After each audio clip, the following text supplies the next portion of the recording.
महान वैज्ञानिक होने और देश के राष्ट्रपति बनने के बावजूद एपीजे अब्दुल कलाम में हमेशा एक आम आदमी की जिंदगी जीने की चाहत थी और यही उन्होंने कोशिश की। देखिए उनकी जिंदगी के ऐसे कई किस्से जो उनकी दरियादिली की छाप छोड़ते हैं।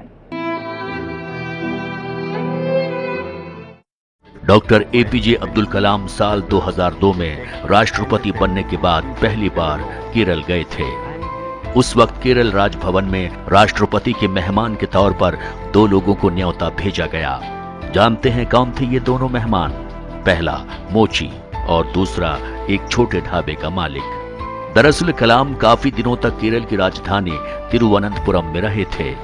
तभी से उनकी सड़क पर बैठने वाले मोची से जान पहचान हो गई थी। उस दौरान अक्सर वो एक ढाबे में खाना खाने जाया करते थे।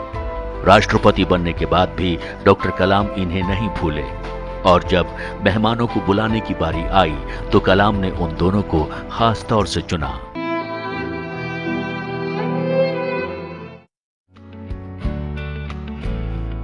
डॉक्टर कलाम ने कभी अपने या परिवार के लिए कुछ बचाकर नहीं रखा।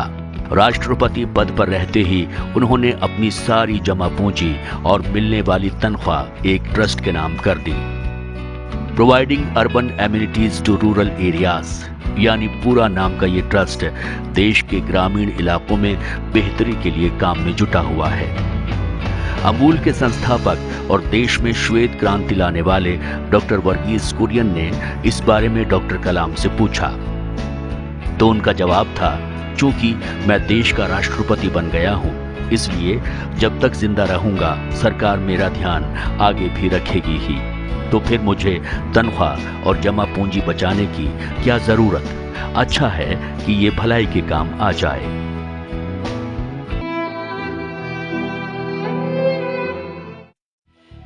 डॉक्टर कलाम जब डीआरडीओ के डायरेक्टर थे, बात तब की है। अग्नि मिसाइल पर काम चल रहा था, काम का दबाव काफी था। उसी दौरान एक दिन एक जूनियर वैज्ञानिक ने डॉक्टर कलाम से आकर कहा कि मैंने अपने बच्चों से वादा किया है कि उन्हें प्रदर्शनी घुमाने ले जाऊंगा, इसलिए आज थोड़ा पहले मुझे छुट्टी दे दीजिए। कलाम ने खुशी खुशी हामी भर दी। उस दिन वो जूनियर वैज्ञानिक काम में ऐसा मशगूल हुआ कि उसे प्रदर्शनी जाने की बात याद ही नहीं रही। जब वो रात को घर पहुंचा तो ये जानकर हैरान रह गया कि डॉक्टर कलाम वक्त पर उसके घर पहुंच गए और बच्चों को प्रदर्शनी घुमाने ले गए ताकि काम में फंसकर उसका वादा न टूटे।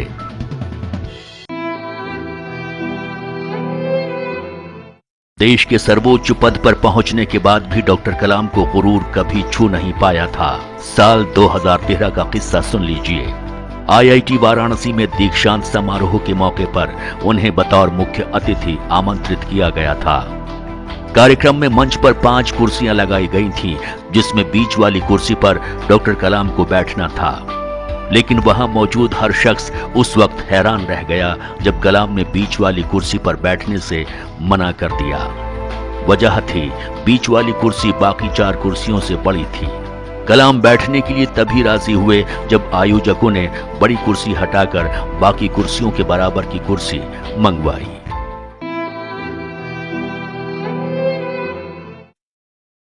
डॉक्टर कलाम कितने संवेदनशील थे, इसका वाकया डीआरडीओ में उनके साथ काम कर चुके लोग बताते हैं। 1982 में वो डीआरडीओ यानी भारतीय रक्षा अनुसंधान एवं विकास संस्थान में डायरेक्टर बनकर आए थे। डीआरडीओ की सुरक्षा को और पुख्ता करने की बात उठी। उसकी 4 दीवारी पर कांच के टुकड़े लगाने का प्रस्ताव भी आया, लेकिन कलाम ने इसकी सहमति नहीं दी। उनका कहना था कि 4 दीवारी पर कांच के टुकड़े लगे तो उस पर पक्षी नहीं बैठ पाएंगे और उनके घायल होने की आशंका भी बढ़ जाएगी। उनकी सोच का नतीजा था कि डीआरडीओ की दीवारों पर कांच के टुकड़े नहीं लगे।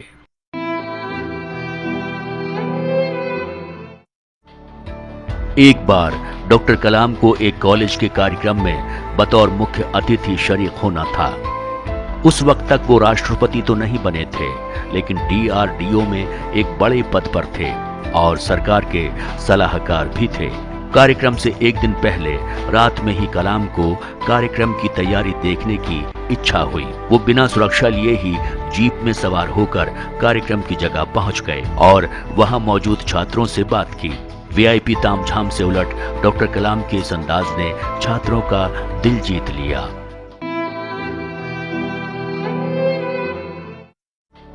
साल 2002 की बात है।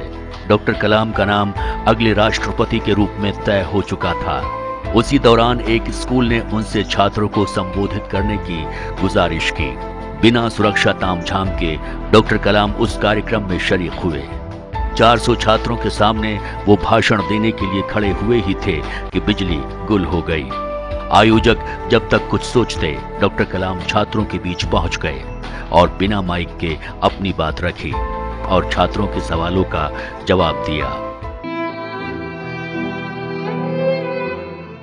डॉक्टर कलाम दूसरों की मेहनत और खूबियों को तहे दिल से सराहते थे और अपने हाथों से थैंक यू कार्ड बनाकर ऐसे लोगों को भेजा करते थे। डॉक्टर कलाम जब राष्ट्रपति थे, उस दौरान नमन नारायण नाम के एक कलाकार ने उनका स्केच बनाया और उन्हें भेजा। नमन के पास जब राष्ट्रपति डॉक्टर कलाम का हाथ से बना थैंक यू कार्ड और संदेश पहुंचा तो वो भौचक्के थे। उन्हें उम्मीद नहीं थी कि देश के महामहिम इस तरह दोस्ताना अंदाज में उन्हें शाबाशी देंगे।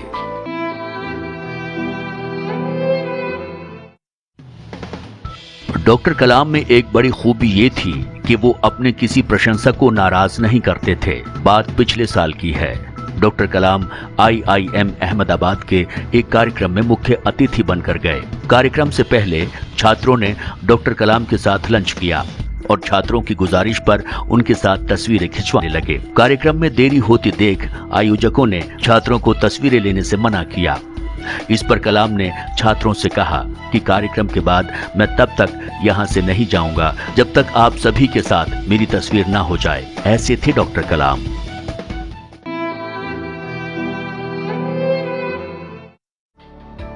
मिलने आने वाले बच्चों को डॉक्टर कलाम अक्सर अपने बचपन का एक किस्सा बताया करते थे। किस्सा तब का है जब डॉक्टर कलाम करीब 8-9 साल के थे। एक शाम उनके पिता काम से घर लौटने के बाद खाना खा रहे थे। थाली में एक रोटी जली हुई थी। रात में बालक कलाम ने अपनी मां को पिता से जली रोटी के लिए माफी मांगते सुना। तब पिता ने बड़े प्यार से जवाब दिया, मुझे जली रोटियां भी पसंद हैं। कलाम ने इस बारे में पिता से पूछा तो उन्होंने कहा, जली रोटियां किसी को नुकसान नहीं पहुंचाती हैं, कड़वे शब्द जरूर नुकसान पहुंचाते हैं। इसलिए रिश्तों में एक दूसरे की गलतियों को प्यार से लो और जो तुम्हें नापसंद करते हैं उनके लिए संवेदना रखो, उनके लिए संवेदना रखो।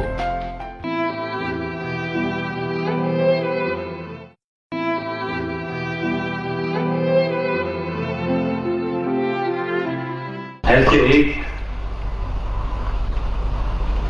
अनमोल रत्न, विविध प्रतिभाओं के धनी भारत मां के लाल हमारे बीच नहीं है। हम लोगों ने बहुत कुछ गंवाया है, बहुत कुछ खोया है, लेकिन उनका जीवन हमें प्रेरणा देता रहे, नई पीढ़ी को प्रेरणा देता रहे और जिन सपनों को उन्होंने देखा उन सपनों को पूरा करने के लिए उनके आशीर्वाद में सदा सदा बने रहे। परम शक्ति हमें आशीर्वाद देती रहे और हम उनसे प्रेरणा पाकर के संकल्पबद्ध होकर के उनके पथ चिन्हों पर कुछ न कुछ कदम चलने का प्रयास करें। यही उनके प्रति उत्तम से उत्तम श्रद्धांजलि होगी।